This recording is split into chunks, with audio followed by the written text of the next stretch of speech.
कथा कहानी काव्य में आपका स्वागत है।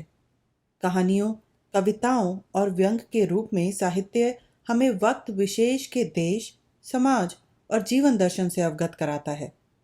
यह हमारा एक प्रयास है ऐसी रचनाओं को आवाज़ देकर आप तक पहुंचाने का। हमारे साथ जुड़िए हमारे YouTube चैनल और Facebook पेज पर। Like, share, subscribe. कथा कहानी काव्य।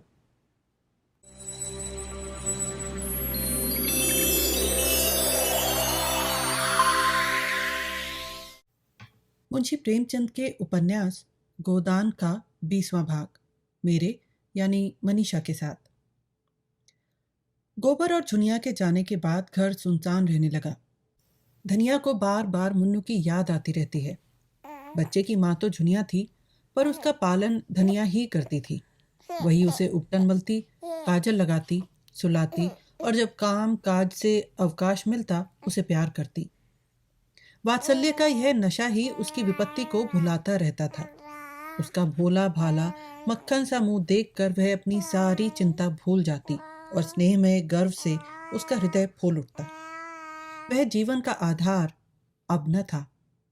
उसका सोना खटोला देखकर वह रो उठती। वह कवच जो सारी चिंताओं और दुराशाओं से उसकी रक्षा करता था, उससे छिन गया था। वह बार बार सोचती, उसने झुनिया के साथ ऐसी कौन सी बुराई की थी जिसका उसने यह दंड दिया। डायन ने आकर उसका सोना सा घर मिट्टी में मिला दिया। गोबर ने तो कभी उसकी बात का जवाब भी न दिया था।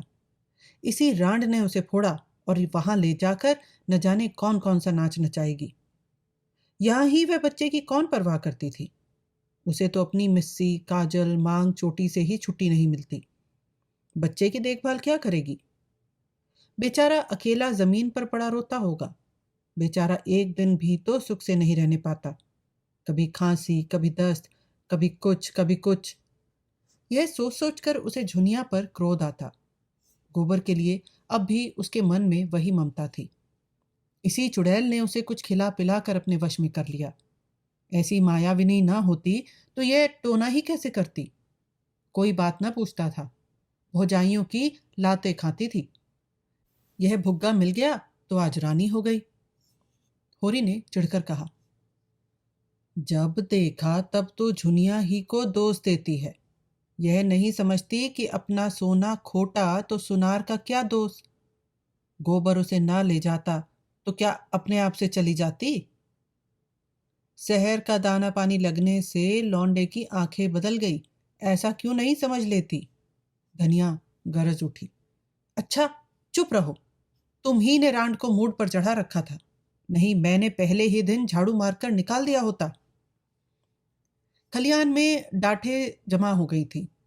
होरी बैलों को जुखर कर अनाज मांडने जा रहा था। पीछे मुंह फेरकर बोला, मान ले बहू ने गोबर को फोड़ ही लिया तो तू इतना कुड़ती क्यों है। जो सारा जमाना करता है वही गोबर ने भी किया। अब उसके बाल बच्चे हुए, मेरे बाल बच्चों के लिए क्यों अपनी सांसत कराए। क्यों हमारे सिर का बोझ अपने सिर पर रखे। तुम ही उपद्रव की जड़ हो। तो मुझे भी निकाल दे। ले जा बैलों को अनाज बांट, मैं हुक्का पीता हूं। तुम चलकर चक्की पीसो, मैं अनाज मांडूंगी। विनोद में दुख उड़ गया, यही उसकी दवा है। धनिया प्रसन्न होकर रूपा के बाल गूंथने बैठ गई जो बिल्कुल उलझ कर रह गए थे, और होरी खलिहान चला। रसिक बसंत सुगंध और प्रमोद और जीवन की विभूति लुटा रहा था, दोनों हाथों से दिल खोलकर। कोयल आम की डालियों में छिपी अपनी रसीली मधुर आत्मस्पर्शी कूक से आशाओं को जगाती फिरती थी। महुए की डालियों पर मैनों की बारात सी लगी बैठी थी। नीम और सिरस और करौंदे अपनी महक में नशा सा घोल देते थे। होरी आमों के बाग में पहुंचा तो वृक्षों के नीचे तारे से खिले थे। उसका व्यथित निराश मन भी इस व्यापक शोभा और स्फूर्ति में आकर गाने लगा। हिया जरत रहत दिन रैन, आम की डरिया कोयल बोले, तनिक न आवत चैन। सामने से दुलारी सहुआइन गुलाबी साड़ी पहने चली आ रही थी। पाँव में मोटे चांदी के कड़े थे, गले में मोटी सोने की हंसली। चेहरा सूखा हुआ पर दिल हरा। एक समय था जब होरी खेत खलिहान में उसे छेड़ा करता था। वह भाभी थी, होरी देवर था। इस नाते से दोनों में विनोद होता रहता था। जब से साहाजी मर गए, दुलारी ने घर से निकलना छोड़ दिया। सारे दिन दुकान पर बैठी रहती थी और वहीं से वे सारे गांव की खबर लगाती रहती थी। कहीं आपस में झगड़ा हो जाए, सहवाइन वहां बीच बचाव करने के लिए अवश्य पहुंचेगी। आने रुपए सूद से कम पर रुपए उधार न देती थी, और यद्यपि सूद के लोभ में मूल भी हाथ न आता था, जो रुपए लेता खाकर बैठा रहता, मगर उसके ब्याज का दर ज्यों का त्यों बना रहता था। बेचारी कैसे वसूल करे? नालिश फरियाद करने से रही, थाना पुलिस करने से रही, केवल जीभ का बल था। पर ज्यों ज्यों उम्र के साथ जीभ की तेजी बदलती जाती थी, उसकी काट घटती जाती थी। अब उसकी गालियों पर लोग हंस देते थे और मजाक में कहते, क्या करेगी रुपए लेकर काकी? साथ तो एक कौड़ी भी ना ले जा सकेगी। गरीब को खिला पिलाकर जितनी असीस मिल सके ले ले, यही परलोक में काम आएगा। और दुलारी परलोक के नाम से जलती थी। होरी ने छेड़ा, आज तो भाभी तुम सचमुच जवान लगती हो। सवाइन मगन होकर बोली, आज मंगल का दिन है, नजर ना लगा देना। इसी मारे मैं कुछ पहनती ओढ़ती नहीं। घर से निकली तो सभी घूरने लगते हैं, जैसे कभी कोई मेहरिया देखी ना हो। पटेश्वरी लाला की पुरानी बान अभी तक नहीं छूटी। होरी ठिठक गया। बड़ा मनोरंजक प्रसंग छिड़ गया था। बैल आगे निकल गए। वह तो आजकल बड़े भगत हो गए हैं, देखती नहीं हो, हर पूर्णमासी को सत्यनारायण की कथा सुनते हैं और दोनों जून मंदिर में दर्शन करने जाते हैं।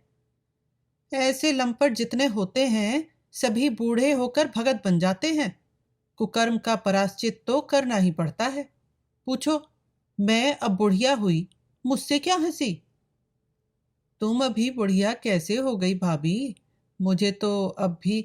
अच्छा चुप ही रहना, नहीं 150 गाली दूंगी। लड़का परदेश कमाने लगा, एक दिन नेवता भी ना खिलाया। सेंत मेत में भाभी बताने को तैयार। मुझसे कसम ले लो भाभी, जो मैंने उसकी कमाई का एक पैसा भी छुआ हो। न जाने क्या लाया, कहाँ खर्च किया, मुझे कुछ भी नहीं पता। बस एक जोड़ा धोती और एक पगड़ी मेरे हाथ लगी। अच्छा कमाने तो लगा, आज नहीं तो कल घर संभालेगा ही। भगवान उसे सुखी रखे। हमारे रुपए भी थोड़ा थोड़ा देते चलो, सूद ही तो बढ़ रहा है। तुम्हारी एक एक पाई दूंगा भाभी, हाथ में पैसे आने दो। और खा ही जाएंगे तो कोई बाहर के तो नहीं हैं तो तुम्हारे ही। सवाइन ऐसी विनोद भरी चापलूसियों से निरस्त्र हो जाती थी। मुस्कुराती हुई अपनी राह चली गई। होरी लपक कर बैलों के पास पहुंच गया और उन्हें पौर में डालकर चक्कर देने लगा। सारे गांव का यही एक खलिहान था। कहीं मंडाई हो रही थी, कोई अनाज ओसा रहा था, कोई गल्ला तौल रहा था। नाई, बारी, बढ़ई, लोहार, पुरोहित, भाट, भिखारी सभी अपने अपने जेवरें लेने के लिए जमा हो गए थे। एक पेड़ के नीचे झिंगुरी सिंह खाट पर बैठे अपनी सवाई उगा रहे थे। कई बनिए खड़े गल्ले का भाव ताव कर रहे थे। सारे खलिहान में मंडी की सी रौनक थी। एक खटकिन बेर और मकौए बेच रही थी और एक खोंचे वाला तेल के सेव और जलेबियां लिए फिर रहा था। पंडित दाता दीन भी होरी से अनाज बंटवाने के लिए आ पहुंचे थे और झिंगुरी सिंह के साथ खाट पर बैठे थे। दाता दीन ने सुरती मलते हुए कहा, कुछ सुना? सरकार भी महाजनों से कह रही है कि सूद का दर घटा दो, नहीं डिग्री न मिलेगी। झिंगुरी तंबाकू फाँक कर बोले, पंडित जी, मैं तो एक बात जानता हूँ, तुम्हें गरज पड़ेगी तो 100 बार हमसे रुपए उधार लेने आओगे और हम जो ब्याज चाहेंगे लेंगे। सरकार अगर असामियों को रुपए उधार देने का कोई बंदोबस्त न करेगी तो हमें इस कानून से कुछ ना होगा। हम दर कम लिखाएंगे, लेकिन 100 में 25 पहले ही काट लेंगे। इसमें सरकार क्या कर सकती है? यह तो ठीक है, लेकिन सरकार भी इन बातों को खूब समझती है। इसकी भी कोई रोक निकाल लेगी, देख लेना। इसकी कोई रोक हो ही नहीं सकती। अच्छा, अगर वह शर्त कर दे जब तक स्टाम्प पर गांव के मुखिया या कारिंदा के दस्तखत ना होंगे वह पक्का ना होगा, तब क्या करोगे? असामी को 100 बार गरज होगी, मुखिया को हाथ पांव जोड़ के लाएगा और दस्तखत कराएगा। हम तो 1/4 काट ही लेंगे। और जो फंस जाओ, जाली हिसाब लिखा और गए 14 साल को। झिंगुरी सिंह जोर से हंसा। हा, तुम क्या कहते हो पंडित? क्या तब संसार बदल जाएगा? कानून और न्याय उसका है जिसके पास पैसा है। कानून तो है कि महाजन किसी असामी के साथ कड़ाई न करे, कोई जमींदार किसी काश्तकार के साथ सख्ती न करे। मगर होता क्या है? रोज ही देखते हो, जमींदार मुसक बंधवा के बिटवाता है और महाजन लात और जूते से बात करता है। जो किसान पोढ़ा है उससे न जमींदार बोलता है न महाजन। ऐसे आदमियों से हम मिल जाते हैं और उनकी मदद से दूसरे आदमियों की गर्दन दबाते हैं। तुम्हारे ही ऊपर राय साहब के 500 रुपए निकलते हैं, लेकिन नोखेराम में है इतनी हिम्मत कि तुमसे कुछ बोले? वो जानते हैं तुमसे मेल करने ही में उनका हित है। असामी में इतना बूता है कि रोज अदालत दौड़े। सारा कारोबार इसी तरह चला जाएगा जैसे चल रहा है। कचहरी अदालत उसी के साथ है जिसके पास पैसा है। हम लोगों को घबराने की कोई बात नहीं। यह कहकर उन्होंने खलिहान का एक चक्कर लगाया और फिर आकर खाट पर बैठते हुए बोले, हाँ, मतई के ब्याह का क्या हुआ? हमारी सलाह तो है कि उसका ब्याह कर डालो, अब तो बड़ी बदनामी हो रही है। दाता दीन को जैसे ततैया ने काट खाया। इस आलोचना का क्या आशय था वह खूब समझते थे। गर्म होकर बोले, पीछे पीछे आदमी जो चाहे बके, हमारे मुंह पर कोई कुछ कहे तो उसकी मूछें उखाड़ लूं। कोई हमारी तरह नेमी बन तो ले। कितनों को जानता हूं जो कभी संध्या बंदन नहीं करते। ना उन्हें धर्म से मतलब है, ना कर्म से, ना कथा से मतलब है, ना पुराण से। वह भी अपने को ब्राह्मण कहते हैं। हमारे ऊपर हंसेगा कोई जिससे अपने जीवन में एक एकादशी भी नागा नहीं की, कभी बिना स्नान पूजन किए मुंह में पानी नहीं डाला। नेम का निभाना कठिन है। कोई बता दे कि हमने कभी बाजार की कोई चीज खाई हो या दूसरे के हाथ का पानी पिया हो तो उसकी टांग की राह निकल जाऊं। सिलिया हमारी चौखट नहीं लांघने पाती। चौखट बर्तन भांडे छूना तो दूसरी बात है। मैं ये नहीं कहता कि मतई बहुत अच्छा काम कर रहा है, लेकिन जब एक बार बात हो गई तो यह पाजी का काम है कि औरत को छोड़ दे। मैं तो खुल्लम खुल्ला कहता हूं, इसमें छिपाने की कोई बात नहीं। स्त्री जाति पवित्र है। दाता दीन अपनी जवानी में स्वयं बड़े रसिया रह चुके थे, लेकिन अपने नेम धर्म से कभी नहीं चूके। माता दीन भी सुयोग्य पुत्र की भांति उन्हीं के पद चिन्हों पर चल रहा था। धर्म का मूल तत्व है पूजा पाठ, कथा, व्रत और चौका चूल्हा। जब पिता पुत्र दोनों ही मूल तत्व को पकड़े हुए हैं तो किसकी मजाल है कि उन्हें पथभ्रष्ट कह सके। झिंगुरी सिंह ने कायल होकर कहा, मैंने तो भाई जो सुना था वह तुमसे कह दिया। दाता दीन ने महाभारत और पुराणों से ब्राह्मणों द्वारा अन्य जातियों की कन्याओं के ग्रहण किए जाने की एक लंबी सूची पेश की और यह सिद्ध कर दिया कि उनसे जो संतान हुई वह ब्राह्मण कहलाई, और आजकल के जो ब्राह्मण हैं वह उन्हीं की संतानों की संतान हैं। यह प्रथा आदिकाल से चली आई है और इसमें कोई लज्जा की बात नहीं। झिंगुरी सिंह उनके पांडित्य पर मुग्ध होकर बोले, तब क्यों आजकल लोग वाजपेयी और सुकुल बने फिरते हैं? समय समय की प्रथा है और क्या। किसी में उतना तेज तो हो, बिस खाकर उसे पचाना तो चाहिए। वह सतयुग की बात थी, सतयुग के साथ गई। अब तो अपना निभाव बिरादरी के साथ मिलकर रहने में है। मगर करूं क्या, कोई लड़की वाला आता ही नहीं। तुमसे भी कहा, औरों से भी कहा, कोई नहीं सुनता तो मैं क्या लड़की बनाऊं? झिंगुरी सिंह ने डांटा। झूठ मत बोलो पंडित, मैं 2 आदमियों को फांस फूंस कर लाया, मगर तुम मुंह फैलाने लगे तो दोनों कान खड़े करके निकल भागे। आखिर किस बिरते पर 1500 मांगते हो तुम? 10 भीगे खेत और भीख के सिवा तुम्हारे पास और है क्या? दाता दीन के अभिमान को चोट लगी। दाढ़ी पर हाथ फेर कर बोला, पास कुछ ना सही, मैं भीख ही मांगता हूं, लेकिन मैंने अपनी लड़कियों के ब्याह में 500 दिए हैं। फिर लड़के के लिए 500 क्यों ना मांगू? किसी ने सेंत मेत में मेरी लड़की ब्याह ली होती तो मैं भी सेंत मेत में लड़का ब्याह लेता। रही हैसियत की बात, तुम जजमानी को भीख समझो, मैं तो उसे जमींदारी समझता हूं, बंखर। जमींदारी मिट जाए, बंक घर टूट जाए, लेकिन जजमानी अंत तक बनी रहेगी। जब तक हिंदू जाति रहेगी तब तक ब्राह्मण भी रहेंगे और जजमानी भी रहेगी। सहालग में मजे से घर बैठे 100-200 फटकार लेते हैं। कभी भाग लड़ गया तो 400-500 मार लिया। कपड़े, बर्तन, भोजन अलग। कहीं ना कहीं नित कारपरोजन पड़ा ही रहता है।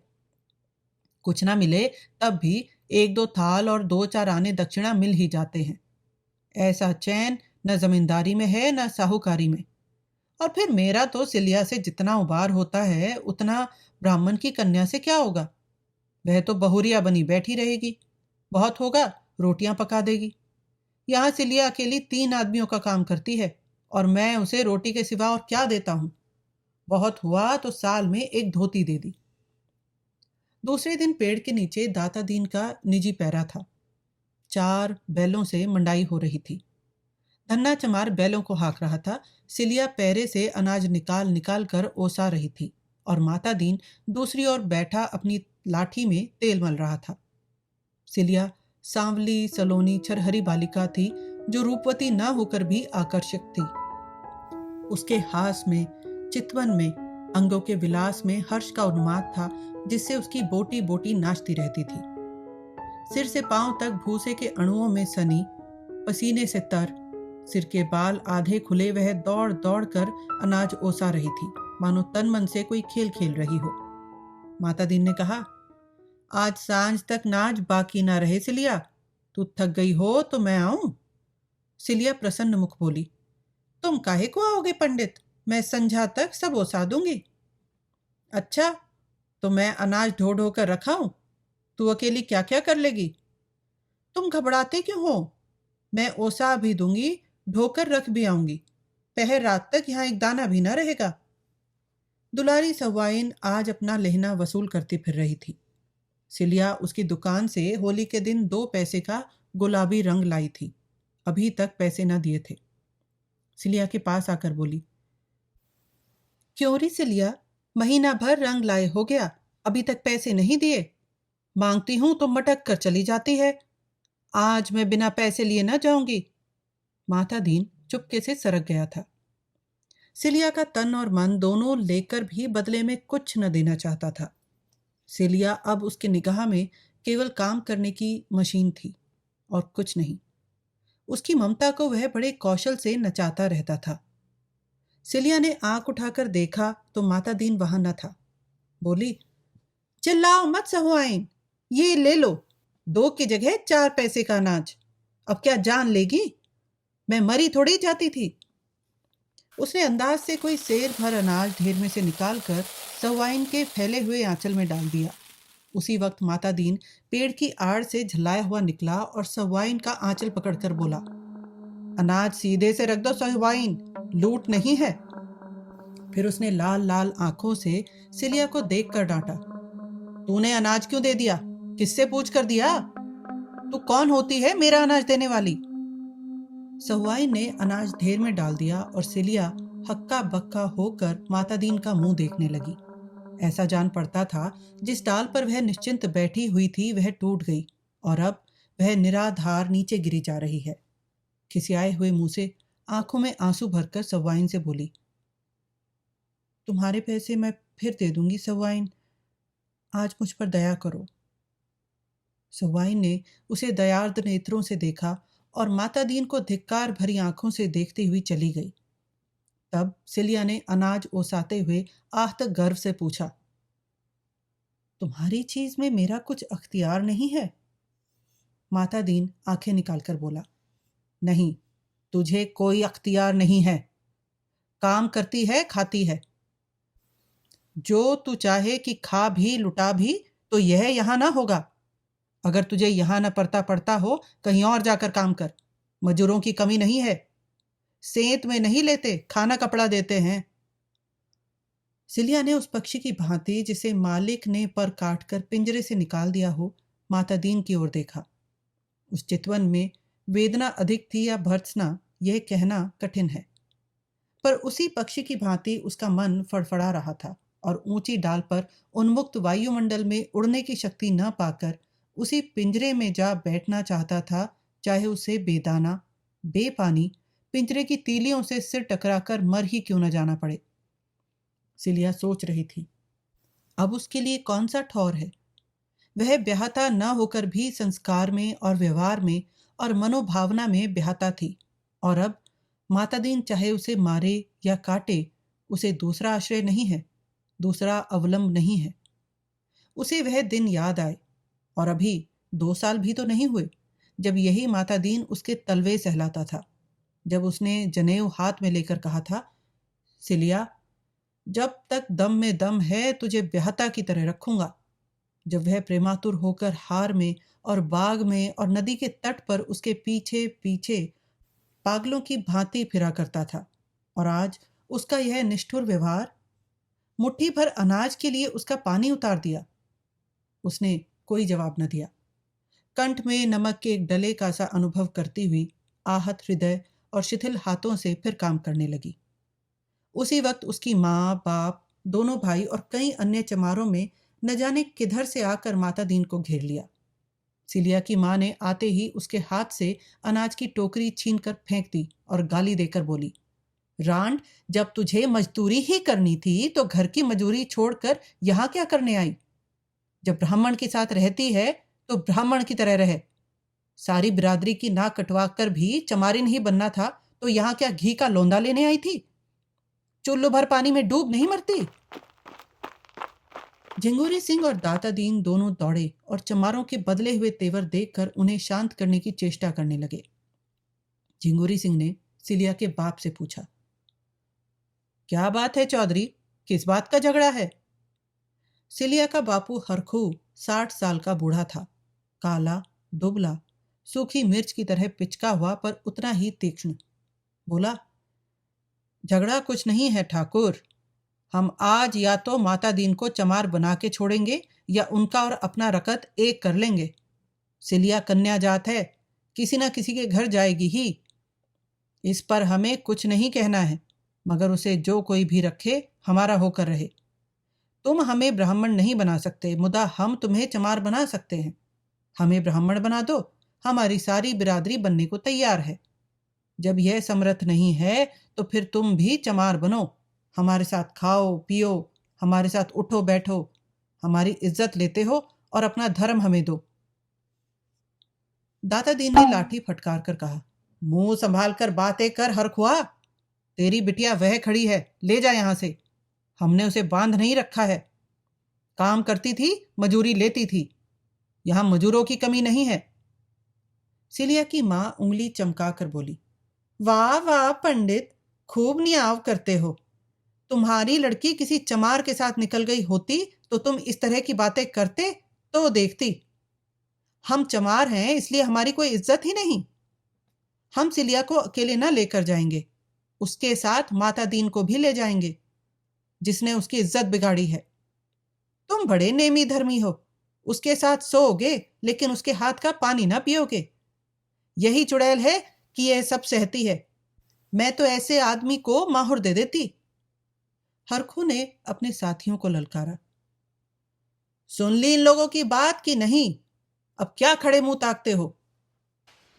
इतना सुनना था कि 2 चमारों ने लपक कर माता दीन के हाथ पकड़ लिए।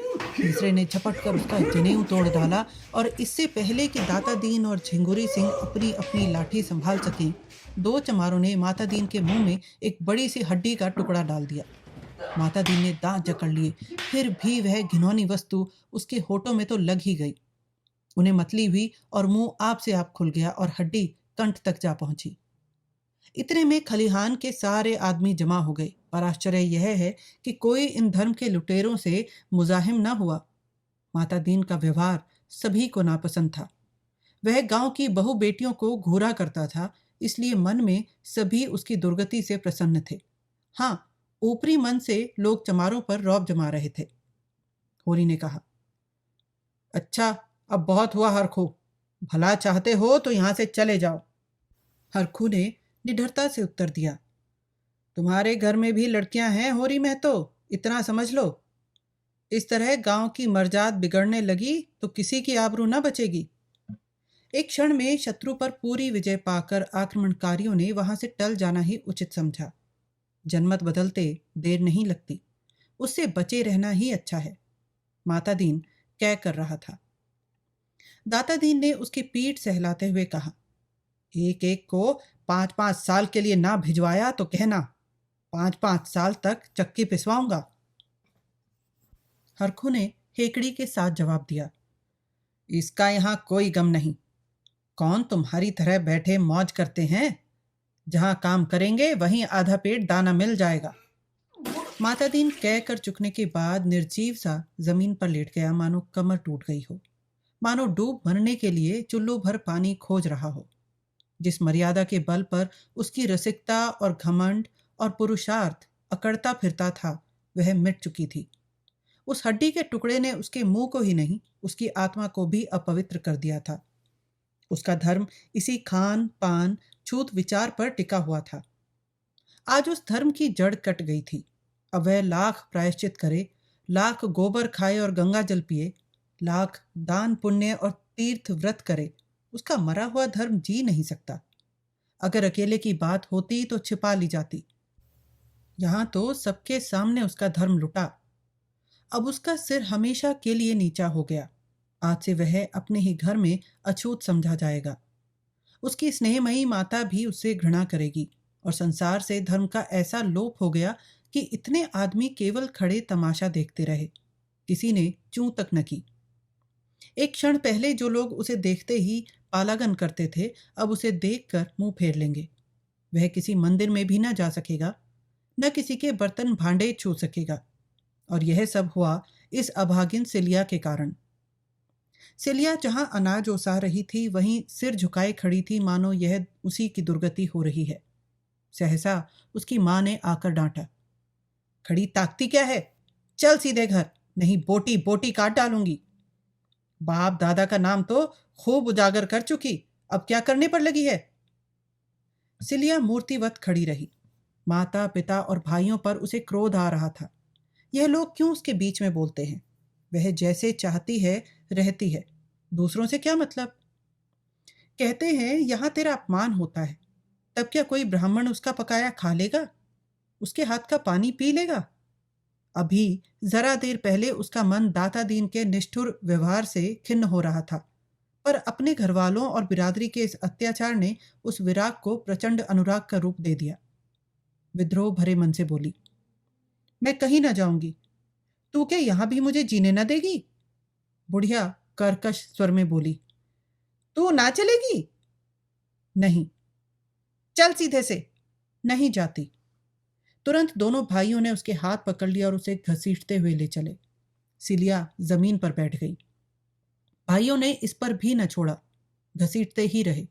उसकी साड़ी फट गई, पीठ और कमर की खाल छिल गई, पर वह जाने पर राजी ना हुई।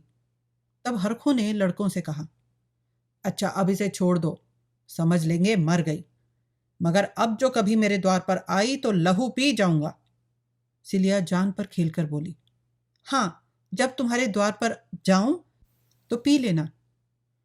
बुढ़िया ने क्रोध के उन्माद में सिलिया को कई लातें जमाई और हरखू ने उसे हटा न दिया होता तो शायद प्राण ही लेकर छोड़ती। बुढ़िया फिर झपटी तो हरखू ने उसे धक्के देकर पीछे हटाते हुए कहा, तू बड़ी हत्यारिन है कालिया, क्या उसे मार ही डालेगी? सिलिया बाप के पैरों से लिपट कर बोली, मार डालो दादा, सब जने मिलकर मार डालो। हाय अम्मा, तुम इतनी निर्दयी हो, इसीलिए दूध पिलाकर पाला था, सौर में ही क्यों ना गला घोट दिया। हाय, मेरे पीछे पंडित को भी तुमने भ्रष्ट कर दिया। उसका धर्म लेकर तुम्हें क्या मिला? अब तो वह भी मुझे ना पूछेगा, लेकिन पूछे ना पूछे रहूंगी तो उसी के साथ। वह चाहे मुझे भूखों रखे, चाहे मार डाले, पर उसका साथ ना छोड़ूंगी। उनकी सांसद करा के छोड़ दूं? मर जाऊंगी पर हरजाई ना बनूंगी। एक बार जिसने वहां पकड़ ली उसी की रहूंगी। कलिया ने होठ चबाकर कहा, जाने दो रांड को, समझती है वह इसका निभा करेगा, मगर आज ही मारकर भगा न दे तो मुंह न दिखाऊं। भाइयों को भी दया आ गई। सिलिया को वहीं छोड़कर सब के सब चले गए। तब वह धीरे से उठकर लंगड़ाती करहाती खलिहान में आकर बैठ गई और आंचल में मुंह ढांप कर रोने लगी। दाता दीन ने जुलाहे का गुस्सा दाढ़ी पर उतारा। उनके साथ चली क्यों नहीं गई रही सिलिया? अब क्या करवाने पर लगी हुई है? मेरा सत्यानाश करा के भी पेट नहीं भरा? सिलिया ने आंसू भरी आंखें ऊपर उठाई। उनमें तेज की झलक थी। उनके साथ क्यों जाऊं? जिसने बाह पकड़ी है उसी के साथ रहूंगी। पंडित जी ने धमकी दी। मेरे घर में पांव रखा तो लातों से बात करूंगा। सिलिया ने भी उद्दंडता से कहा। मुझे जहां वह रखेंगे वहां रहूंगी। पेड़ तले रखें चाहे महल में रखें। माता दीन संज्ञाहीन सा बैठा था। दोपहर होने आ रहा था। धूप पत्तियों से छन छन कर उसके चेहरे पर पड़ रही थी। माथे से पसीना टपक रहा था, पर वह मौन निस्पंद बैठा हुआ था। सहसा जैसे उसने होश में आकर कहा, मेरे लिए अब क्या कहते हो दादा? दाता दीन ने उसके सिर पर हाथ रखकर ढाढ़स देते हुए कहा, तुम्हारे लिए अभी मैं क्या कहूं बेटा। चलकर नहाओ खाओ, फिर पंडितों की जैसी व्यवस्था होगी वैसा किया जाएगा। हाँ, एक बात है, सिलिया को त्यागना पड़ेगा। माता दीन ने सिलिया की ओर रक्त भरे नेत्रों से देखा। मैं अब उसका कभी मुंह न देखूंगा, लेकिन पराश्चित हो जाने पर फिर तो कोई दोष न रहेगा। पराश्चित हो जाने पर कोई दोष पाप नहीं रहता। तो आज ही पंडितों के पास जाओ। आज ही जाऊंगा बेटा, लेकिन पंडित लोग कहें कि इसका पराश्चित नहीं हो सकता, तब? उनकी जैसी इच्छा। तो तुम मुझे घर से निकाल दोगे? दाता दीन ने पुत्र स्नेह से विवल होकर कहा, ऐसा कहीं हो सकता है बेटा? धन जाए, धर्म जाए, लोक मर्जाद जाए, पर तुम्हें नहीं छोड़ सकता। माता दीन ने लकड़ी उठाई और बाप के पीछे पीछे घर चला। सिलिया भी उठी और लंगड़ाती हुई उसके पीछे हो ली। माता दीन ने पीछे फिरकर निर्मम स्वर में कहा, मेरे साथ मत आ। मेरा तुझसे कोई वास्ता नहीं। इतनी सांसत करवा के भी तेरा पेट नहीं भरता? सिलिया ने धृष्टता के साथ उसका हाथ पकड़कर कहा, वास्ता कैसे नहीं है? इसी गांव में तुमसे धनी, तुमसे सुंदर, तुमसे इज्जतदार लोग हैं। मैं उनका हाथ क्यों नहीं पकड़ती? तुम्हारी यह दुर्दशा ही आज क्यों हुई? जो रस्सी तुम्हारे गले में पड़ गई है उसे तुम लाख चाहो छोड़ नहीं सकते, और ना मैं तुम्हें छोड़कर कहीं जाऊंगी। मजूरी करूंगी, भीख मांगूंगी, लेकिन तुम्हें न छोड़ूंगी। यह कहते हुए उसने माता दीन का हाथ छोड़ दिया और फिर खलिहान में जाकर अनाज ओसाने लगी। होरी अभी तक वहां अनाज मान रहा था। धनिया उसे भोजन करने के लिए बुलाने आई थी। होरी ने बैलों को पैर से बाहर निकालकर एक पेड़ में बांध दिया और सिलिया से बोला, तू भी जा, खा पी आ सिलिया। धनिया यहां बैठी है। तेरी पीठ पर की साड़ी तो लहू से रंग गई रे, कहीं घाव पक न जाए। तेरे घरवाले बड़े निर्दयी हैं। सिलिया ने उसकी ओर करुण नेत्रों से देखा। यहां निर्दयी कौन नहीं है दादा? मैंने तो किसी को दयावान नहीं पाया। क्या कहा पंडित ने? कहते हैं मेरा तुमसे कोई वास्ता नहीं। अच्छा, ऐसा कहते हैं? समझते होंगे इस तरह अपने मुंह की लाली रख लेंगे, लेकिन जिस बात को दुनिया जानती है उसे कैसे छिपा लेंगे? मेरी रोटियां भारी हैं, ना दे। मेरे लिए क्या? मजूरी अब भी करती हूं, तब भी करूंगी। सोने की हाथ भर की जगह तुम ही से मांगूंगी, तो क्या तुम न दोगे? धनिया दयाद्र होकर बोली, जगह की कौन कमी है बेटी, तू चल मेरे घर रह। होरी ने कातर स्वर में कहा, बुलाती तो है, लेकिन पंडित को जानती नहीं। धनिया ने निर्भीक स्वर में कहा, बिगड़ेंगे तो एक रोटी बेसी खा लेंगे, और क्या करेंगे? कोई उनकी दबैल हूं? उसकी इज्जत ली, बिरादरी से निकलवाया, अब कहते हैं मेरा तुझसे कोई वास्ता नहीं। आदमी है कि कसाई? ये उसी की नीयत का आज फल मिला है। पहले नहीं सोच लिया था? तब तो बिहार करते रहे, अब कहते हैं मुझसे कौन वास्ता। होरी के विचार में धनिया गलती कर रही थी। सिलिया के घरवालों ने मतई को कितना बेधर्म कर दिया, ये कोई अच्छा काम नहीं किया। सिलिया को चाहे मार कर ले जाते, चाहे दुलार कर ले जाते, वह उनकी लड़की थी। मतई को क्यों बेधर्म किया? धनिया ने फटकार बताई। अच्छा रहने दो, बड़े न्यायी बनते हो। मर्द मर्द सब एक होते हैं। इसको मतई ने बेधर्म किया तब तो किसी को बुरा न लगा। अब जो मतई बेधर्म हो गए तो क्यों बुरा लगता है? क्या सिलिया का धर्म धर्म ही नहीं? रखी तो चमारिन, उस पर नेमी धर्मी बनते हैं। बड़ा अच्छा किया हरकू चौधरी ने, ऐसे गुंडों की यही सजा है। तू चल सिलिया मेरे घर। न जाने कैसे बेदर्द माँ बाप हैं कि बेचारी की सारी पीठ लहूलुहान कर दी। तुम जाके सोना को भेज दो, मैं इसे लेकर आती हूँ। होरी घर चला गया और सिलिया धनिया के पैरों पर गिरकर रोने लगी।